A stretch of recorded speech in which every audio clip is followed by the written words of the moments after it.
Hi dears, welcome back to aplusnotebook. 2022-23 second term എക്സാമിന് ചോദിച്ച ഫിസിക്സിൻ്റെ question പേപ്പറാണ് നമ്മളിന്ന് ഡിസ്കസ് ചെയ്യുന്നത്. 40 മാർക്കിനാണ്, 1.5 മണിക്കൂറാണ് നമുക്ക് ടൈം ഉള്ളത്. ഫസ്റ്റ് 4 ക്വസ്റ്റ്യൻസ് എന്ന് പറയുന്നത് 1 മാർക്ക് ക്വസ്റ്റ്യൻസ് ആണ്. അതിൽ 3 എണ്ണമാണ് നമ്മൾ ആൻസർ ചെയ്യേണ്ടത്. First question, find out the relation from the first pair and complete the second pair. അപ്പോൾ ആദ്യത്തെ പെയറിൻ്റെ റിലേഷൻ മനസ്സിലാക്കിയിട്ട് രണ്ടാമത്തെ പെയർ പൂർത്തിയാക്കുക. Impulse, force into time. Moment എന്താണ്? Yes, mass into velocity. Second question, find out the odd one, write the reason for your inference. അപ്പം ഇതിൽ odd one identify ചെയ്തിട്ട് അതിൻ്റെ റീസൺ നമ്മൾ എഴുതണം. എ സ്ട്രെച്ച്ഡ് ബോ, A rubber band in stretched position, അതായത് വലിച്ചു നിർത്തിയിരിക്കുന്ന ഒരു റബ്ബർ ബാൻഡ്, കംപ്രസ്ഡ് സ്പ്രിങ്, അമർത്തി വെച്ചിരിക്കുന്ന spring, water stored in A dam, അണക്കെട്ടിലെ ജലം. അപ്പോൾ ആദ്യത്തെ 3 നോക്കുകയാണെങ്കിൽ ട്രെയിൻ മൂലമുള്ള പൊട്ടൻഷ്യൽ എനർജിയാണ്. എന്നാൽ ഡാമിലെ വാട്ടറോ potential energy due to height ആണ്. സോ ഇതിൽ odd one out, option D ആണ്. റീസൺ എഴുതണം, others are potential energy due to strain. Third question, ഇവിടെ നമുക്കൊരു ഫിഗർ തന്നിട്ടുണ്ട്. What change may happen to the force when the value of m1, m2 and d are doubled? m1ഉം m2ഉം ഡിയും നമ്മൾ ഇരട്ടിയാക്കിയാൽ ഫോഴ്സിന് എന്ത് മാറ്റമായിരിക്കും സംഭവിക്കാം? അപ്പം m1 ഇരട്ടിയാക്കുന്നു, അതായത് 2m1 ആവുന്നു.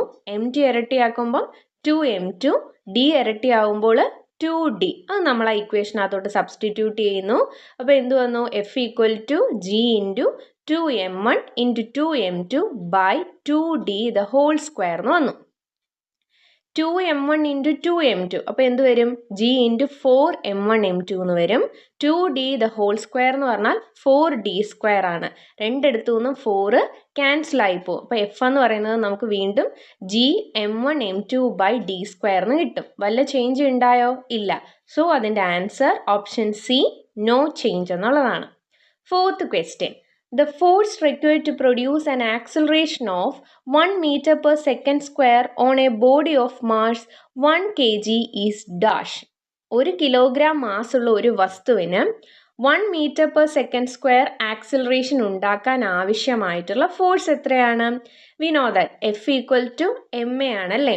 ഇവിടെ എം എത്രയാണ്? 1, ആക്സിലറേഷനും 1. സോ 1 ഇൻറ്റു 1 ന്യൂട്ടൺ ഫോഴ്സ് ആണ് നമുക്കിവിടെ ആവശ്യമായിട്ടുള്ളത്.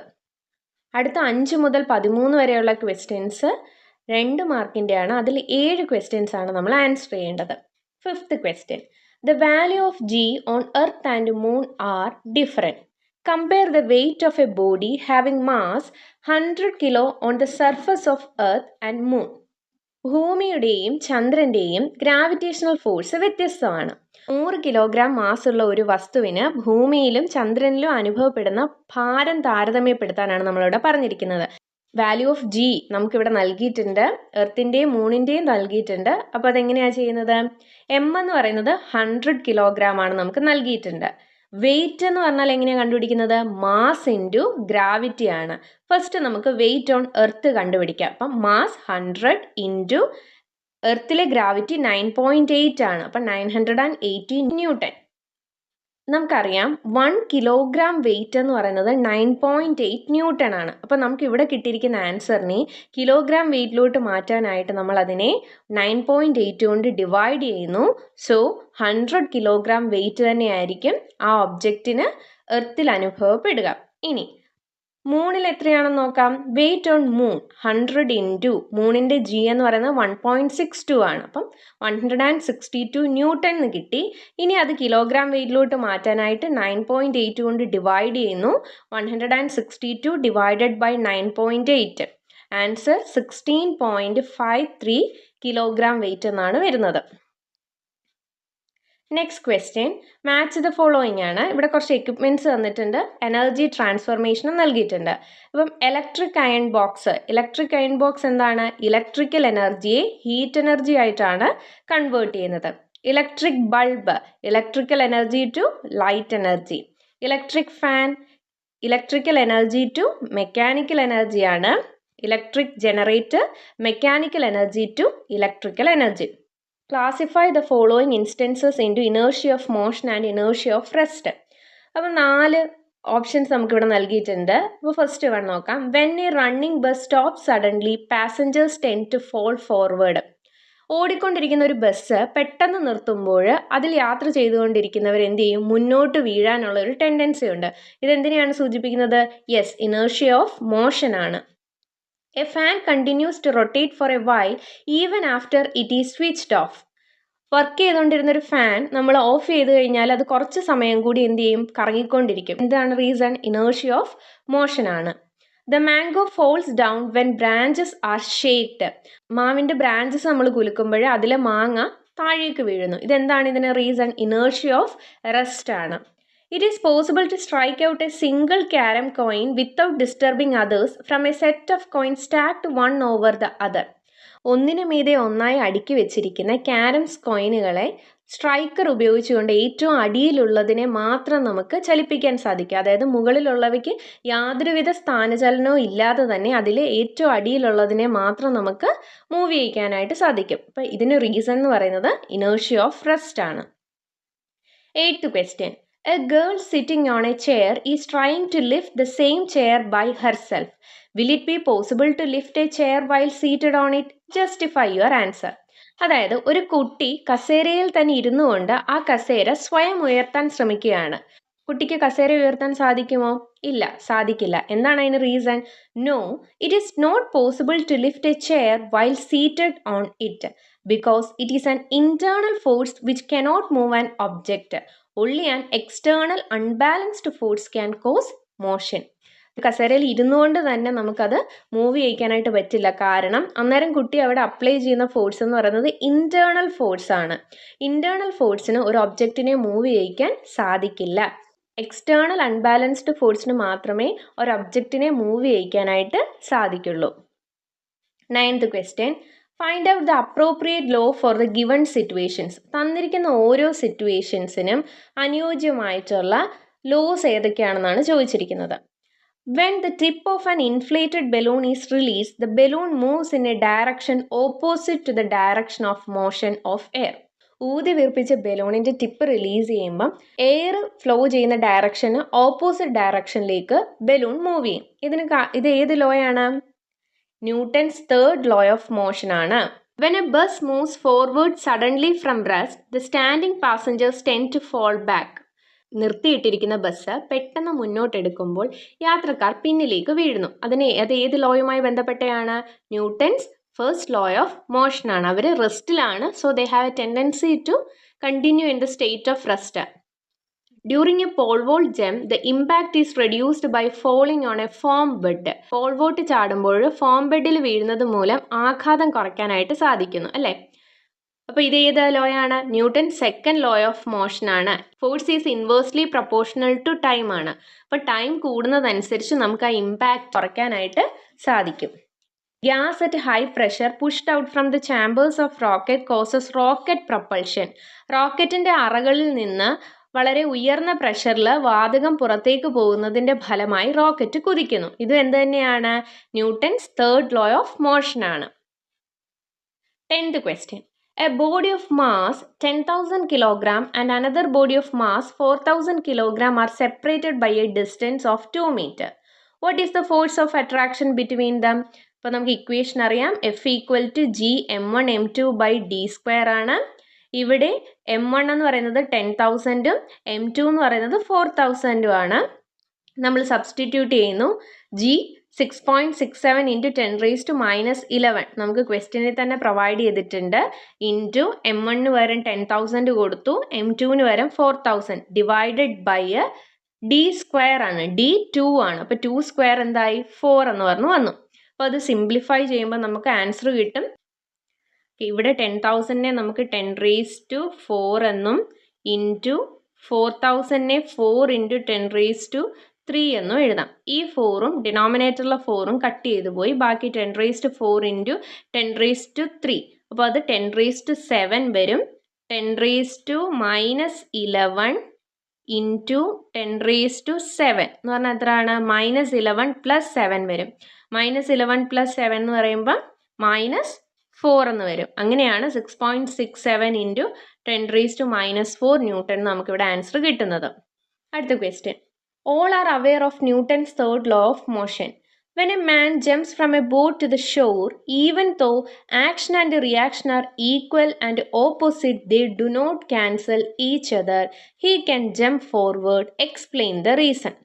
തോണിയിൽ നിന്ന് കരയിലേക്ക് ചാടുമ്പോൾ ആക്ഷനും റിയാക്ഷനും ഈക്വലും ഓപ്പോസിറ്റുമാണ്. പക്ഷേ അത് ഈ കേസിൽ ക്യാൻസൽ ചെയ്ത് പോകുന്നില്ല. ആ വ്യക്തിക്ക് എന്ത് ചെയ്യാൻ പറ്റുന്നുണ്ട്? തോണിയിൽ നിന്ന് കരയിലേക്ക് ചാടാൻ സാധിക്കുന്നുണ്ട്. ഇതിന് റീസൺ എന്താണ്? Action and reaction are taking place on different objects, so they do not cancel each other. ഇവിടെ ആക്ഷനും റിയാക്ഷനും ഡിഫറെൻറ്റ് ഒബ്ജക്ട്സിലാണ് നടക്കുന്നത്. സോ അവ ക്യാൻസൽ ചെയ്യപ്പെടുന്നില്ല. If we push a cart on mud, it won't move. What may be the reason? ചെളിയിൽ നമ്മളൊരു cart തള്ളിയാൽ അത് നീങ്ങില്ല. ഇതിന് കാരണം എന്താണ്? Because no reaction is obtained from mud. ചെളിയിൽ നിന്ന് നമുക്കൊരു റിയാക്ഷൻ കിട്ടില്ല. ഇതുപോലെ തന്നെയാണ് ഐസിൻ്റെ കാര്യവും. 12th question. When two boys are pushing the table from opposite side with equal force, the table continues in its state of rest. രണ്ട് കുട്ടികൾ opposite ഡയറക്ഷനിൽ നിന്ന് ഈക്വൽ ഫോഴ്സ് ഉപയോഗിച്ചുകൊണ്ട് ഒരു മേശ തള്ളുമ്പോൾ ആ മേശ റെസ്റ്റിൽ തന്നെ കണ്ടിന്യൂ ചെയ്യും. Which law is associated with this? Yes, Newton's first law of motion ആണ്. Every object continues in its states of rest or of uniform motion along a straight line unless an unbalanced external force acts on it. This is Newton's first law of motion. 13th question. A spring balance with a body suspended from it is allowed to fall. ഒരു spring ബാലൻസിൽ ഒരു വസ്തുവിനെ തൂക്കിയിട്ടിട്ട് ആ spring ബാലൻസോടുകൂടി നമ്മൾ താഴോട്ട് ഇടുകയാണ്. What will be the reading on the balance during the fall? അങ്ങനെയെങ്കിൽ അതിങ്ങനെ താഴോട്ട് വീഴുന്ന സമയത്ത് ആ സ്പ്രിംഗ് ബാലൻസിൻ്റെ റീഡിംഗ് എന്തായിരിക്കും? യെസ്, 0 ആയിരിക്കും അല്ലേ? ഫ്രീ ഫോൾ ആണ് ഇതിന് കാരണം. What do you mean by free fall? എന്താണ് free fall? When a body is allowed to fall from a certain height, it falls to the earth due to the force of gravity. This is free fall. 14 തൊട്ട് 19 വരെയുള്ള ക്വസ്റ്റ്യൻസിന് 3 marks ആണ്. ഇതിൽ 5 questions ആണ് നമ്മൾ answer ചെയ്യേണ്ടത്. Metal balls of same size and mass are arranged as shown in the figure. ചിത്രത്തിൽ കാണിച്ചിരിക്കുന്നത് പോലെ മെറ്റൽ ബോൾസ് ഒക്കെ അറേഞ്ച് ചെയ്തിട്ടുണ്ട്. Move the balls A and B slightly back and release it forward to hit C. What happens? A B എന്നീ balls കുറച്ച് പുറകിലോട്ട് മാറ്റിയിട്ട് സിയിൽ ഇടിപ്പിച്ചാൽ എന്ത് സംഭവിക്കും? F and G moves forward. എഫും ജിയും എന്ത് ചെയ്യും? മുന്നോട്ട് നീങ്ങും. Moves the ball D E F G slightly back and release it forward to hit C. What happens? അടുത്ത എന്താ ചെയ്യേണ്ടത്? ഡി ഇ എഫ് ജി ഈ ബോൾസ് പുറകിലേക്ക് മാറ്റിയിട്ട് സിയിൽ ഇടിപ്പിക്കുന്നു. ഇപ്പോഴെന്താ സംഭവിക്കുക? എ ബി സി ഡി എന്നീ ബോൾസ് പുറകിലേക്ക് നീങ്ങും അല്ലേ? Write the law associated with this. ഇത് ഏത് നിയമവുമായി ബന്ധപ്പെട്ടതാണ്? Law of conservation of momentum. എന്താണ് law of conservation of momentum പറയുന്നത്? In the absence of an external force the momentum of A system is constant. ഒരു എക്സ്റ്റേണൽ ഫോഴ്സിൻ്റെ അഭാവത്തിൽ ഒരു സിസ്റ്റത്തിൻ്റെ മൊമെൻറ്റം എപ്പോഴും കോൺസ്റ്റന്റ് ആയിരിക്കും. 15th question. Kinetic energy and potential energy are two types of mechanical energy. In which situation a stone of mass 4 kilo will possess more energy when placed at a height of 2 meter or when traveling with a velocity of 2? 2 metre ഹൈറ്റിലിരിക്കുമ്പോഴാണോ അതോ 2 metre per second വെലോസിറ്റിയിൽ travel ചെയ്യുമ്പോഴാണോ അതിന് കൂടുതൽ energy ലഭിക്കുക? ഏത് സിറ്റുവേഷനിലാണ് നമുക്ക് നോക്കാം. എം ഈക്വൽ ടു 4 kg തന്നിട്ടുണ്ട്. ഹൈറ്റ് 2 മീറ്റർ ആണ്. Velocity 2 metre per second. Potential energy യുടെ ഇക്വേഷൻ നമുക്കറിയാം. എം ജി എച്ച് ആണ്. 4 × 10 × 2 ജി ആണ് 10 എന്ന് പറഞ്ഞെടുത്തേക്കുന്നത്. അപ്പോൾ 80 ജൂൾ എന്ന് കിട്ടി. Potential energy 80 joule. Kinetic energy K equal to half M V square, അതായത് half into 4 × V square 2 square. അപ്പം 8 ജൂളാണ് കൈനറ്റിക് എനർജി. പൊട്ടൻഷ്യൽ എനർജി ആണോ കൈനറ്റിക് എനർജി ആണോ കൂടുതൽ? ഓഫ് കോഴ്സ് പൊട്ടൻഷ്യൽ എനർജി ആയിരിക്കും കൂടുതൽ. 16th question. Observe the figure. Assume that a body of mass 1 kilogram is kept at 3 places of earth marked as A, B, C. 1 kilogram ഭാരമുള്ള ഒരു വസ്തു A B C എന്നീ mark ചെയ്തിരിക്കുന്ന പോയിന്റുകളിൽ, അതായത് പോളിൽ, ഇക്വേറ്ററിൽ, centre of എർത്തിൽ നമ്മൾ വെക്കുകയാണ്. First question, in which place this body experiences maximum weight. അങ്ങനെയെങ്കിൽ ഈ വസ്തുവിൻ്റെ ഭാരം ഏറ്റവും കൂടുതൽ അനുഭവപ്പെടുന്നത് എവിടെയായിരിക്കും? At pole. In which place this body experiences minimum weight, ഏറ്റവും കുറവ് ഭാരം അനുഭവപ്പെടുന്നതോ? At equator. സെൻറ്റർ ഓഫ് എർത്തിൽ വെയിറ്റ് 0 ആയിരിക്കും. Justify your answer. We know that weight എന്ന് പറഞ്ഞാൽ മാസ് ഇൻറ്റു ഗ്രാവിറ്റി ആണ്. പോൾസിൽ വാല്യൂ ഓഫ് ജി മാക്സിമം ആയിരിക്കും, ഇക്വേറ്ററിൽ വാല്യൂ ഓഫ് ജി മിനിമം ആയിരിക്കും. അതേപോലെ തന്നെ സെൻറ്ററിലെ വാല്യൂ ഓഫ് ജി 0 ആയിരിക്കും. അതുകൊണ്ടാണ് പോൾസിൽ വെയിറ്റ് കൂടുതലും ഇക്വേറ്ററിൽ മിനിമം വെയിറ്റും അനുഭവപ്പെടുന്നത്. 17th question. A stone of mass 10 kg is lifted to the second floor, which is at a height of 5 meters from the ground. It is lifted again to the third floor, which is at a height of 3 meters from the second floor. Calculate the potential energy of the stone with respect to the ground. 10 kilogram മാസുള്ള ഒരു കല്ല് തറയിൽ നിന്ന് 5 metre ഉയരെയുള്ള 2ാം നിലയിലേക്കും പിന്നീട് അവിടെ നിന്ന് 3 metre ഉയരമുള്ള 3ാം നിലയിലേക്കും ഉയർത്തുന്നു. അങ്ങനെയെങ്കിൽ ഗ്രൗണ്ടുമായിട്ട് അപേക്ഷിച്ച് കല്ലിൻ്റെ പൊട്ടൻഷ്യൽ എനർജി എത്രയായിരിക്കും? M equal to 10 kilogram. അപ്പം ആദ്യം നമ്മൾ സെക്കൻഡ് ഫ്ലോറിലോട്ട് മൂവ് ചെയ്തു, പിന്നെ തേർഡ് ഫ്ലോറിലോട്ട് മൂവ് ചെയ്തു. അപ്പോൾ ടോട്ടൽ ഹൈറ്റ് 5 + 3 8 മീറ്റർ ആണ്. U equal to mgh 10 × 10 × 8 800 joule ആയിരിക്കും അതിൻ്റെ potential energy. 18th question. Name the devices in the figure. എന്തൊക്കെയാണ് ഡിവൈസസ്?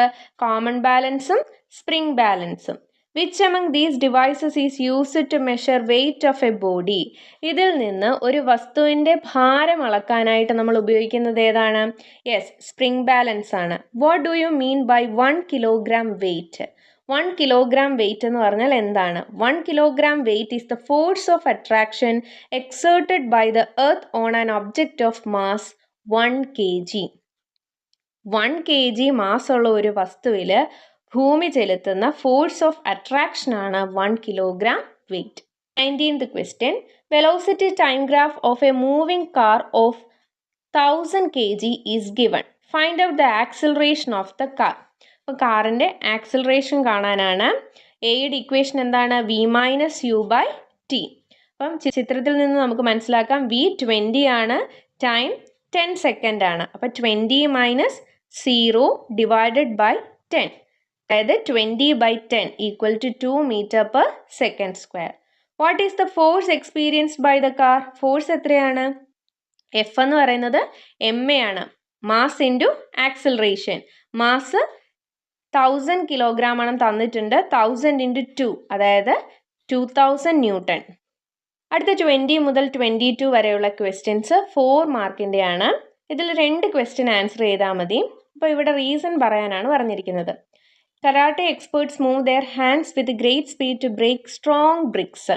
കരാട്ടെ അഭ്യാസികൾ കൈകൾ വളരെ വേഗത്തിൽ വീശി കടുപ്പമുള്ള ഇഷ്ടികൾ തകർക്കാറുണ്ട്.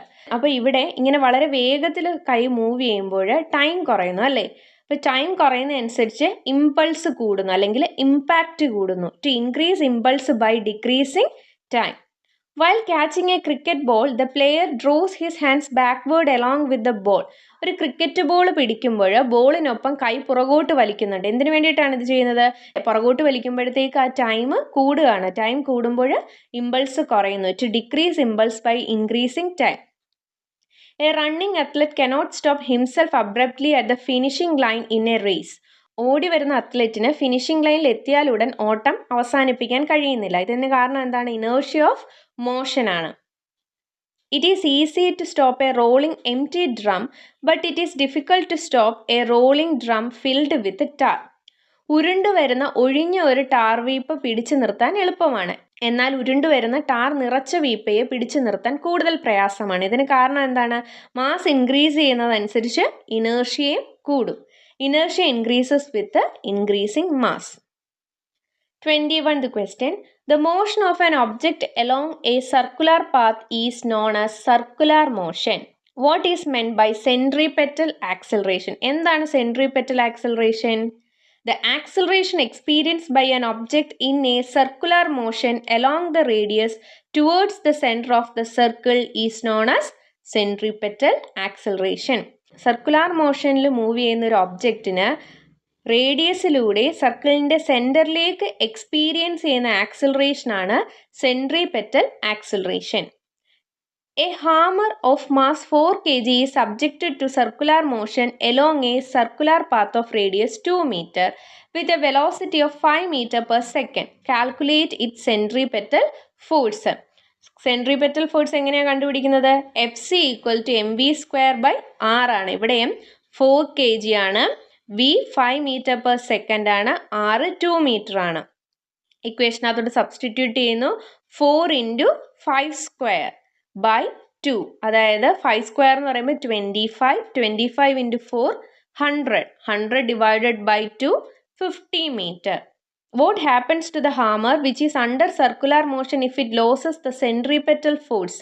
Centripetal force നഷ്ടമായി കഴിഞ്ഞാൽ ആ ഹാമറിന് എന്താ സംഭവിക്കുക?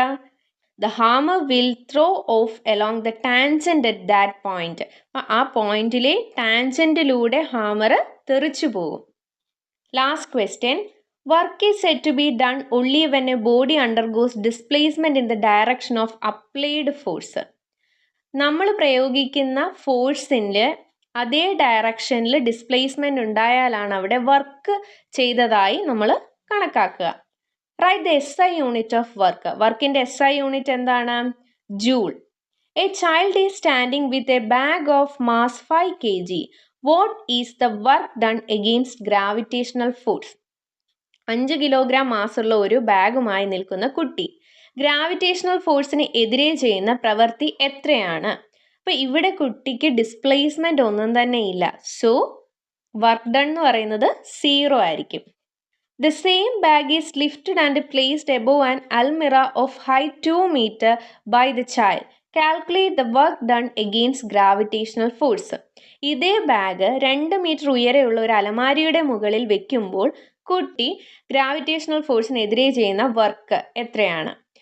വർക്ക് ഡൺ എന്ന് പറഞ്ഞാൽ mgh ആണ്. സോ 5 into 10 into 2 100 joule ആണ്. Find out whether the work done in the following situation is positive or negative. താഴെ പറഞ്ഞിരിക്കുന്ന സിറ്റുവേഷൻസിൽ വർക്ക് ഡൺ പോസിറ്റീവ് ആണോ നെഗറ്റീവ് ആണോ എന്നാണ് ചോദിച്ചിരിക്കുന്നത്. അപ്പോൾ വർക്ക് ഡൺ പോസിറ്റീവ് ആവുന്ന എപ്പോഴാണ്? നമ്മൾ കൊടുക്കുന്ന ഫോഴ്സിൻ്റെ അതേ ഡയറക്ഷനിൽ തന്നെ ഡിസ്പ്ലേസ്മെൻ്റ് ഉണ്ടെങ്കിൽ പോസിറ്റീവ് വർക്ക് ഡൺ. ഓപ്പോസിറ്റ് ഡയറക്ഷനിലാണ് ഡിസ്പ്ലേസ്മെൻറ്റ് വരുന്നതെങ്കിൽ negative work done. What is the work done by the gravitational force on a freely falling body? ഒരു വസ്തു താഴേക്ക് വീഴുമ്പോൾ ഗ്രാവിറ്റേഷണൽ ഫോഴ്സ് ചെയ്യുന്ന വർക്ക് ഡൺ എന്താണ്? പോസിറ്റീവ് ആണോ നെഗറ്റീവ് ആണോ? ഫോഴ്സും ഡിസ്പ്ലേസ്മെൻറ്റും സെയിം ഡയറക്ഷനിലാണ് അല്ലേ? സോ പോസിറ്റീവ് വർക്ക് ഡൺ ആണ്. The work done by the frictional force exerted on an object moving along a plane surface. ഒരു പ്ലെയിൻ സർഫസിലൂടെ ചലിച്ചുകൊണ്ടിരിക്കുന്ന ഒരു വസ്തുവിൽ ഫ്രിക്ഷണൽ ഫോഴ്സ് ചെയ്യുന്ന വർക്ക് ഡൺ എങ്ങനെയാണ്? ഇവിടെ ഫോഴ്സിൻ്റെ ഓപ്പോസിറ്റ് ഡയറക്ഷനിലാണ് ഡിസ്പ്ലേസ്മെൻറ്റ് ഉണ്ടാവുന്നത്. സോ നെഗറ്റീവ് വർക്ക് ഡൺ ആണ്. സോ ഇത്രയാണ് നമ്മുടെ ഇന്നത്തെ വീഡിയോ. എല്ലാവർക്കും മനസ്സിലായി കാണുമെന്ന് വിചാരിക്കുന്നു. മനസ്സിലായെങ്കിൽ വീഡിയോ ഒന്ന് ലൈക്ക് ചെയ്യുക. കൂടുതൽ വീഡിയോസിനായിട്ട് ചാനൽ കൂടി ഒന്ന് സബ്സ്ക്രൈബ് ചെയ്യുക. Thank you for watching.